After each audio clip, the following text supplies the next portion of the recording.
Caríssimos amigos, irmãos, que Deus nos abençoe, que Jesus esteja no seu coração, no seu lar, na sua vida, na nossa vida, para que possamos, irmanados, caminharmos firmes na solução dos nossos problemas. São muitos, é verdade, mas solucionáveis. É importante termos fé, amor e determinação. Só assim nós venceremos as etapas. Vivemos num mundo de atribulações, mas tudo tem a sua importância. Em tudo nós caminhamos para dias melhores. Portanto, neste ensejo, quero trocar ideias com os nossos amigos, com você, com o Senhor, com a Senhora que nos assiste, para que numa confabulação de ideias possamos estar mais animados, mais determinados e fazermos com que o exercício do amor seja a nossa plataforma. Estava recorrendo às parábolas do Mestre Jesus e me lembrei da parábola de o rico e Lázaro. Está lá em Lucas, no Evangelho de Lucas, capítulo 16. É importante aqueles que tiverem a curiosidade, os que ainda não leram, que leia com atenção, para que a gente possa tirar os ensinamentos que Jesus nos dá, segundo o evangelista. Eu, quando falo segundo o evangelista, é porque, na verdade, tudo que se coloca que Jesus falou, que lá Moisés falou, que realizaram os reis, são escritos por outras pessoas. Se nós, escrevendo, não relatamos aquilo que nós fizemos com fidedignidade, pensemos escrever o que os outros possivelmente fizeram ou disseram. Mas os evangelistas nos trazem um feixe de ensinamentos e que, se refletirmos, analisarmos com cuidado, sem sectarismo, sem fanatismo, nós colheremos proveitos desses ensinamentos. Eu digo sempre, se alguém me falar assim, Jesus não existiu, eu vou então aceitar o que está escrito sobre ele, que são os evangelhos, que por si são mensagens de redenção. E na parábola de o rico e Lázaro, consta que havia um homem rico, que se vestia de púrpuras, que se banqueteava do bom e melhor, e eu vou falando aqui com as minhas palavras, para que a gente se familiarize na conversa. E então ele se banqueteava todos os dias, se trajava muito bem, e havia então ali um mendigo chamado Lázaro, que ia ao seu portão para ver se caía as migalhas da sua mesa e que ele pudesse se alimentar. Mesmo assim, lhe era negado. E então ocorreu que um dia o mendigo, o Lázaro, que esse Lázaro não é o Lázaro de Betânia, o Lázaro de Betânia é outro, é aquele mendigo por nome de Lázaro. Ele um dia morreu. Passado um tempo, o rico também morreu. E o Lázaro foi levado ao seio de Abraão. E o rico sepultado no Hades. Então, vale a pena refletir um pouquinho sobre o que é o seio de Abraão e o que é o Hades. Então, seio de Abraão, a vida espiritual. Abraão foi e é o patriarca dos judeus e é tido lá no Antigo Testamento que dele sairia uma geração para o mundo. E então, Abraão aqui é simbolizado como a espiritualidade, o reino dos céus, entre aspas.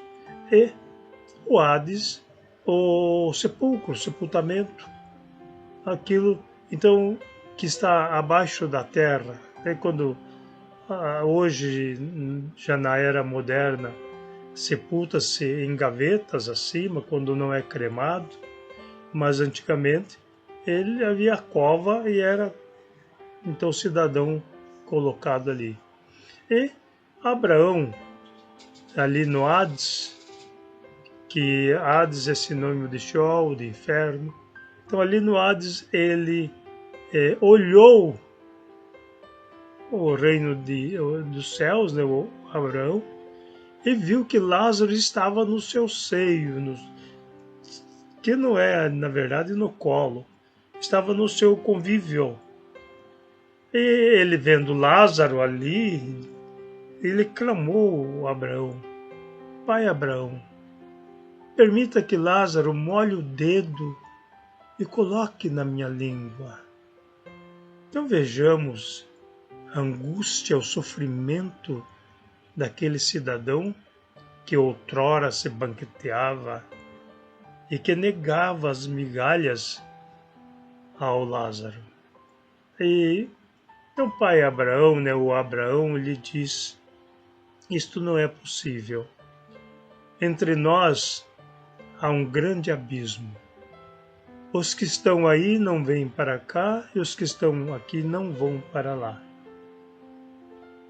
Ele continua clamando: Abraão, o pai Abraão, permita que Lázaro vá aos meus irmãos, ele tinha ainda 5 irmãos, para que eles não cometam os erros que eu cometi, para não sofrerem depois. E Abraão então lhe diz: eles lá têm Moisés e os profetas, que ouçam-os.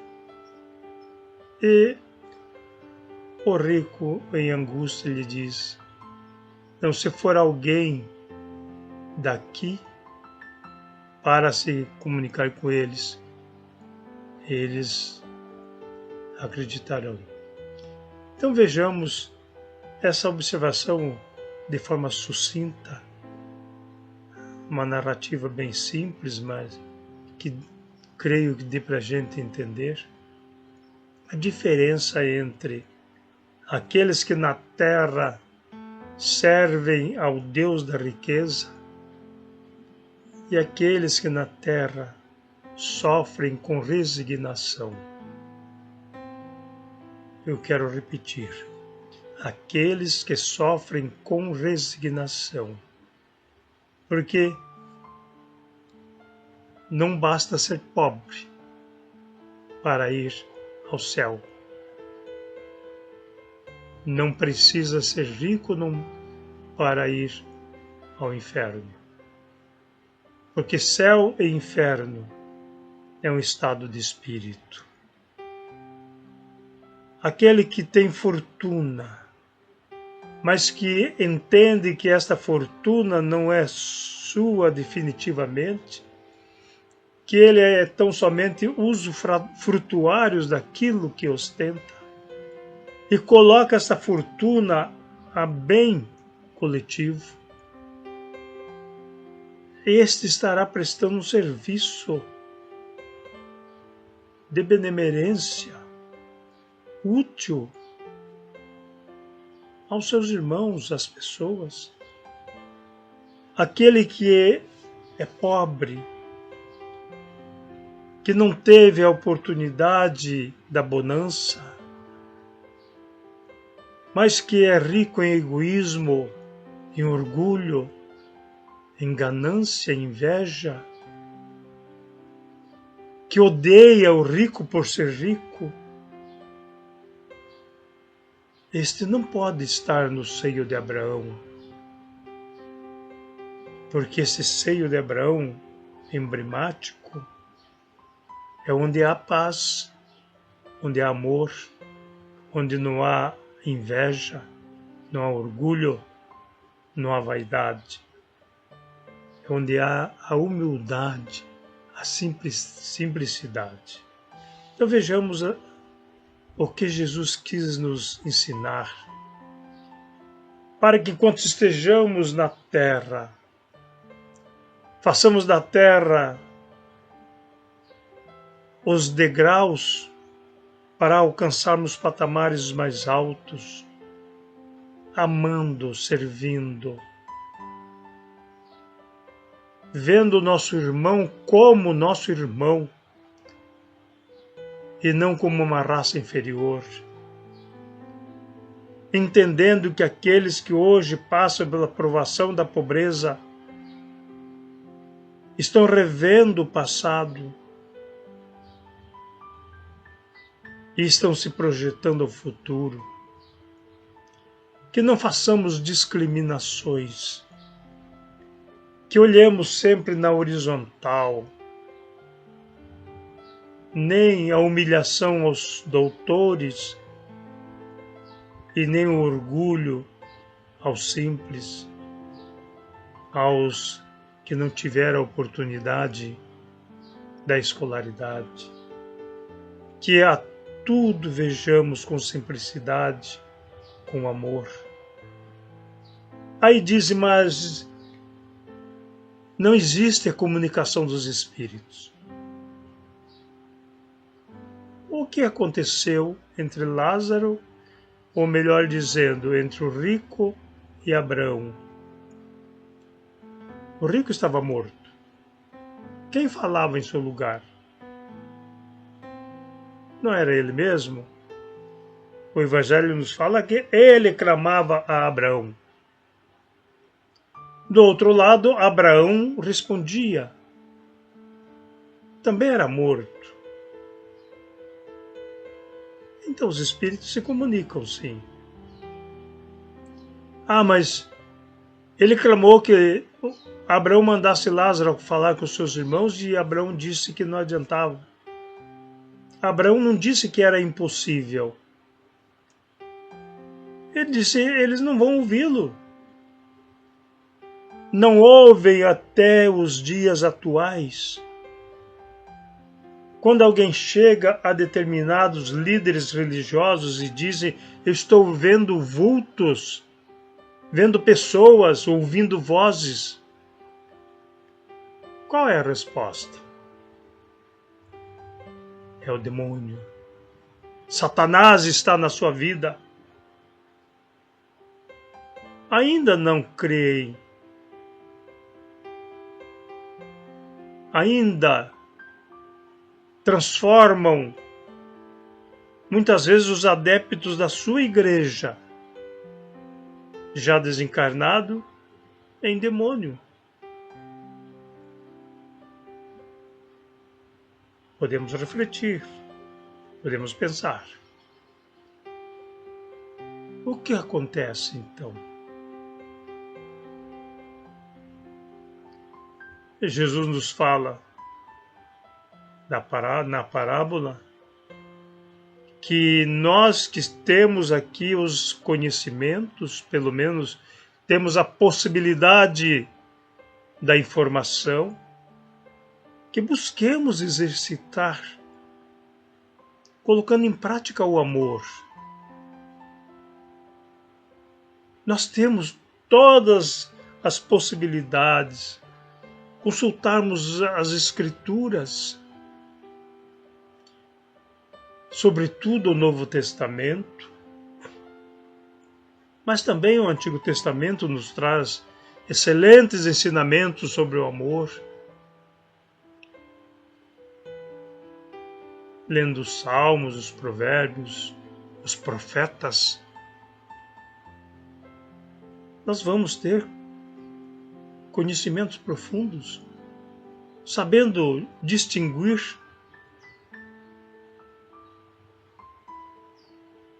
Então nós temos condições para não necessitarmos de que venham os desencarnados ou mortos, na linguagem outras, a nos alertar. E mesmo assim eles vêm, tanto nas orientações quanto nas perturbações, o processo obsessivo, que presta um grande serviço àqueles que estão em desencontros consigo mesmos. A hora que o calo dói, aí nós procuramos o centro espírita. É o chamado. Jesus nos fala que muitos são os chamados. Não são muitas pessoas chamadas. As pessoas são todas. Os nossos 8 e tanto bilhões de habitantes do planeta Terra, somos chamados todos os momentos. Mas qual o chamado que nós vamos aceitar? Uma enfermidade é um chamado. Uma obsessão é um chamado. A desencarnação de um familiar é um chamado. A pandemia é um grande chamado. Então, essas ocorrências da nossa vida são a campainha tocando para que nós pensemos, vamos entrar em aula, vamos aprender e vamos adquirir os conhecimentos para colocá-los em prática. Então esses chamados são constantes. É necessário que nós entendamos e aceitemos. Aí nós vamos observando a questão do Lázaro, que mendigava, que sofria, mas com resignação, não reclamava, não odiava o rico que lhe negava o pão, aceitava a sua condição, mas ia buscar o alimento, ia pedir, não se enclausurou, com humildade ele se expôs. Na sua humildade, galgou o seio de Abraão. O rico no seu orgulho, na sua vaidade, na sua ganância, no seu egoísmo, desfrutou tudo que podia aqui. Depois foi sofrer as penalidades na espiritualidade. Todos nós estamos nesse caminho. Um dia prestaremos conta à nossa consciência. Onde foi que eu errei? Por que eu sabia e não fiz? Eu diria aos amigos, irmãos, se nós perguntarmos com todo respeito e carinho a um irmão protestante ou católico, onde está escrita a lei de Deus? De pronto a resposta será na Bíblia. Se perguntarmos a um muçulmano, onde está escrita a lei de Deus? Ele nos responderá no Alcorão. Se perguntarmos a um hinduísta, onde está escrita a lei de Deus? Ele nos falará no Bhagavad Gita.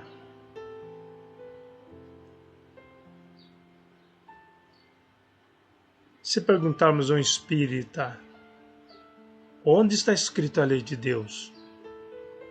Ele nos responderá na consciência. É aqui que está escrita a lei de Deus. Porque é ela que nos acusa quando nós erramos. Ao cometermos um erro qualquer, às vezes até por vontade própria, aquilo vai ficar martelando na nossa cabeça. Vai ficar nos angustiando. Embora a alegria momentânea nos fez felizes, depois passamos a sentir o erro praticado. Como é que nós vamos solucionar o problema? Eliminando o mal que fizemos pelo bem que realizamos. Esta lei escrita na consciência que nos julga.